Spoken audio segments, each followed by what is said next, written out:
بہت زیادتیوں کے باوجود بھی جو لوگ دوسروں کو معاف کر دیں، جیسے حضرت ابو بکر صدیق رضی اللہ تعالیٰ عنہ، ان کی بیٹی پہ الزام لگایا گیا، حضرت عائشہ رضی اللہ تعالیٰ عنہ پہ الزام لگایا تھا ان کے ایک رشتہ دار نے، وہ الزام لگانے والوں میں سے تھا، مستہ نام تھا اس کا۔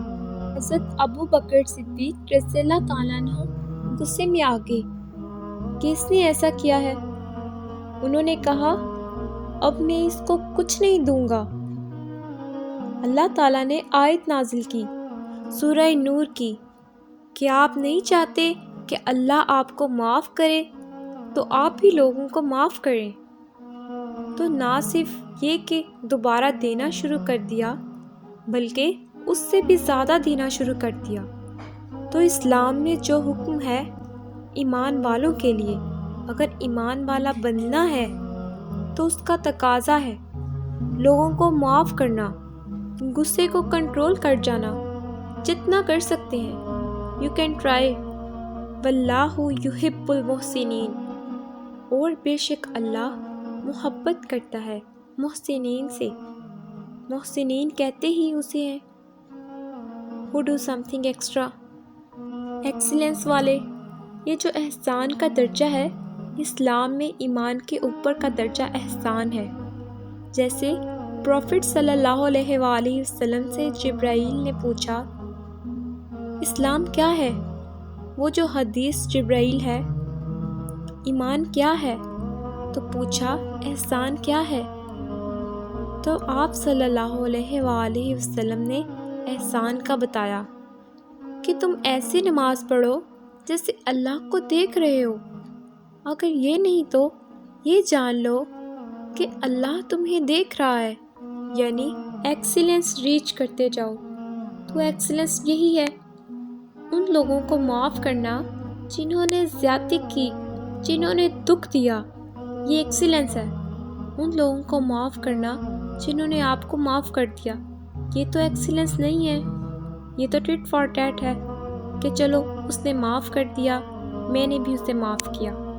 یہ تو عدل ہے نا، عدل سے بھی اوپر کا درجہ احسان ہے، اور یہ ایمان والوں کی نشانی ہے۔ اب سوال یہ پیدا ہوتا ہے کہ ہم یہ سارے ایٹریبیوٹس کیسے اپنے اندر پیدا کریں؟ اس کا پورا فریم ورک اور میکنزم اسلام نے ہمیں دیا ہے۔ ذکر کس لیے ہے؟ اعوذ باللہ من الشیطان الرجیم، یہ بھی بتا دیا۔ جب غصہ آئے یہ بھی بتا دیا کہ پوزیشن چینج کر لو، اگر کھڑے ہو تو بیٹھ جاؤ، بیٹھے ہو تو لیٹ جاؤ، اگر لیٹے ہوئے ہو تو کھڑے ہو جاؤ، یا پانی پی لو۔ اتنے تو میکانزم بتا دیے۔ رسول اللہ صلی اللہ علیہ وآلہ وسلم نے صبح شام کے اذکار بھی بتا دیے، نماز کا میکانزم بھی بتا دیا کہ نماز میں طاقت پکڑو اور صبر میں طاقت پکڑو، یہ بھی ایمان والوں کی نشانی ہے۔ ایک اور حدیث میں آتا ہے رسول اللہ صلی اللہ علیہ وآلہ وسلم سے پوچھا گیا ایمان کیا ہے؟ اللہ کے نبی صلی اللہ علیہ وآلہ وسلم نے فرمایا If you are happy with your good deeds، اگر تیرے نیک اعمال تجھے خوش کرتے ہیں اور تیرے برے اعمال تجھے غمزدہ کرتے ہیں تو یہ ایمان کی نشانی ہے، ایمان کا ایک درجہ ہے۔ پھر پوچھا گناہ کیا ہے؟ تو پروفٹ صلی اللہ علیہ وآلہ وسلم نے فرمایا اگر وہ چیز جو تمہیں کھٹکے لگے کہ غلط ہے، گناہ ہے، تو یہ گناہ ہے، اس کو چھوڑ دیں۔ اور انسان کو اللہ نے نیچر انٹیویشن دی ہے، یہ اللہ کا گفٹ ہے، ہمیں پتہ چل جاتا ہے یہ چیز غلط ہے، سب کو پتہ ہوتا ہے گڈنس کیا ہے، سب کو پتہ ہوتا ہے۔ وہ الگ بات ہے کہ انسان خود کو روک لے، شیطان کی پیروی نہیں کرے اور رائٹ وے پہ چلے، رونگ سائڈ پہ مت جائے، وہ انسان پہ خود پہ ڈپینڈ کرتا ہے۔ یہی تو امتحان ہے نا۔ ایمان کے 4 حقوق ہیں، ایمان کے 4 حقوق ہیں جو کہ جس طرح سے اللہ تعالیٰ کے حقوق ہیں نا، اس طرح سے ایمان کے بھی حقوق ہیں۔ ان 4 حقوق میں صف نمبر 1 تقوی ہے، نمبر 2 شیم یعنی حیا، نمبر 3 گریٹیٹیوڈ شکر گزاری، نمبر 4 صبر۔ اگر آپ ایمان والے بننا چاہتے ہیں تو یہ 4 حقوق پورے کریں: تقوی، حیا، شکر گزاری اور صبر۔ اب ہم ذرا چاروں کو دیکھیں، چاروں کا انالیسس کریں کہ ان کے بارے میں فریم ورک کیا ہے، گائیڈ لائنز کیا ہیں، کیسے لانا ہے ہم نے انہیں اپنے اندر، عمل میں کیسے لے کے آنا ہے ہم نے۔ سب سے پہلے بات کرتے ہیں تقوی کی۔ ورڈ تقوی قرآن میں 60 بار مینشن ہے، اور اس کے جو ڈیریویٹیوز ہیں، ڈیریویٹیوز سے مراد اس سے جو ریلیٹیوز جو چیزیں ہیں وہ 190 بار 190 بار قرآن میں، یعنی اس کی اتنی اللہ کے نزدیک اہمیت ہے۔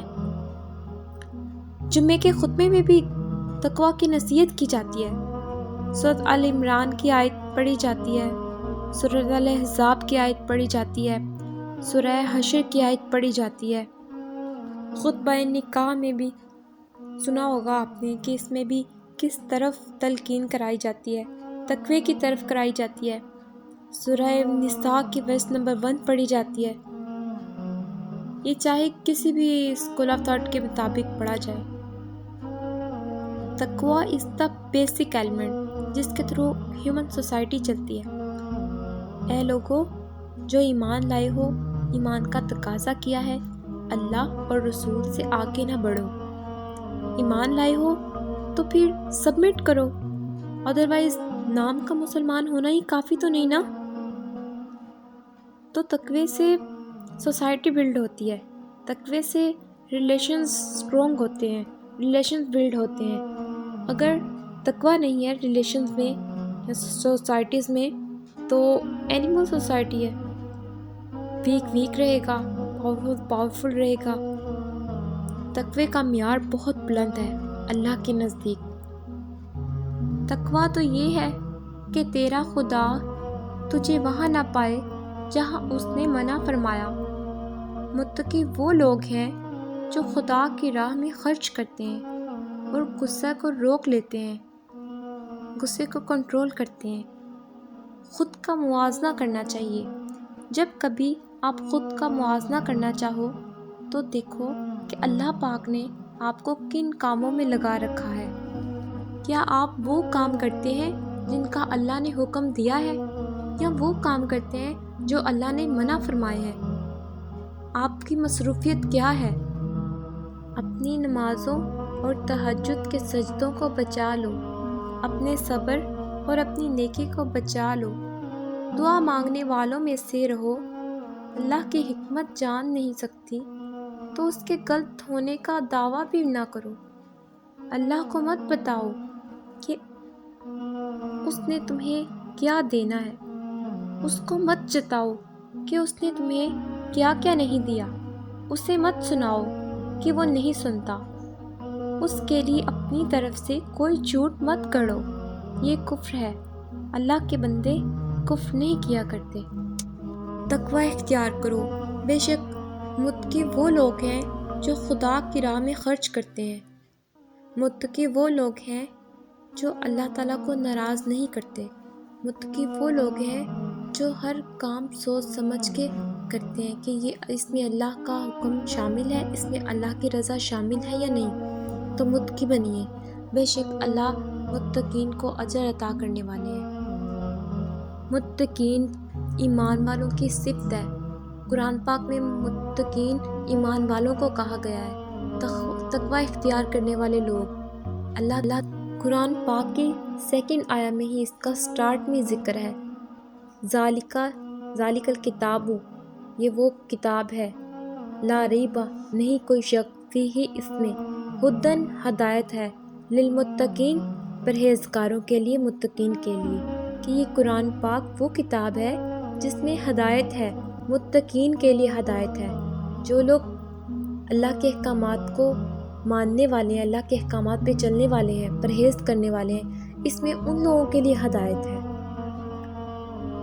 جو لوگ سرکشی کرنے والے ہیں ان کے لیے تو اس میں کچھ بھی نہیں۔ اگر آپ تھوڑی بھی کوشش کرتے ہیں اللہ تعالیٰ کے احکامات پر چلنے کی، تقوی اختیار کرنے کی، تو اللہ تعالیٰ نے کہا ہے کہ اللہ تعالیٰ معاف کرنے والے ہیں، توبہ کو قبول کرنے والے ہیں۔ آپ توبہ کی طرف آؤ تو صحیح، لیکن جب اللہ تعالیٰ پھر کسی بندے سے محبت کرنے لگتے ہیں نا، تو پھر اس کے دل میں نیکی خود ڈالتے ہیں۔ خود کا موازنہ کریں، آپ چیک کریں خود کو۔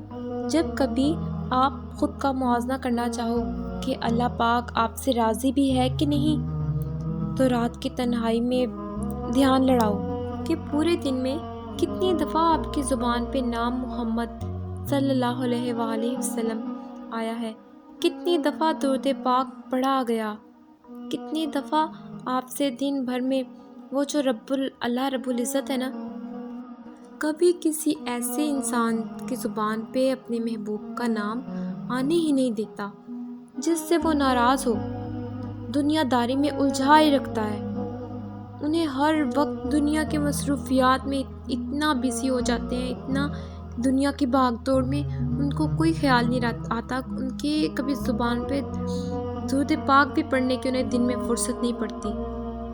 تو یہ بات تو آپ دل سے نکال دو کہ درود شریف آپ خود پڑھتے ہو، رب العزت آپ کو یاد دلاتا ہے کہ پڑھو، آپ کا دھیان اس طرف لاتا ہے کہ پڑھو، درود شریف یاد کرو، کہ اچانک آپ کے دل کو اداس اور بھاری کر دیا جاتا ہے تو آپ فوراً درود شریف پڑھنا شروع کر دیتے ہو۔ یہ بھی عنایت ہی عنایت ہے، ہمارے رب کی عنایت ہی عنایت ہے یہ، کہ کسی کو مہلت ملے، کسی کے نصیب میں ہو۔ اس لیے آپ اپنے ہر کام میں اگر آپ بیزی ہیں، اگر آپ فرصت میں بیٹھے ہوئے ہیں، تو فضولیات کے بجائے آپ درود پاک پڑھا کریں، درود شریف پڑھا کریں، زیادہ سے زیادہ پڑھا کریں، اور اللہ سے دعا کیا کریں اللہ ہم سے راضی ہو جا۔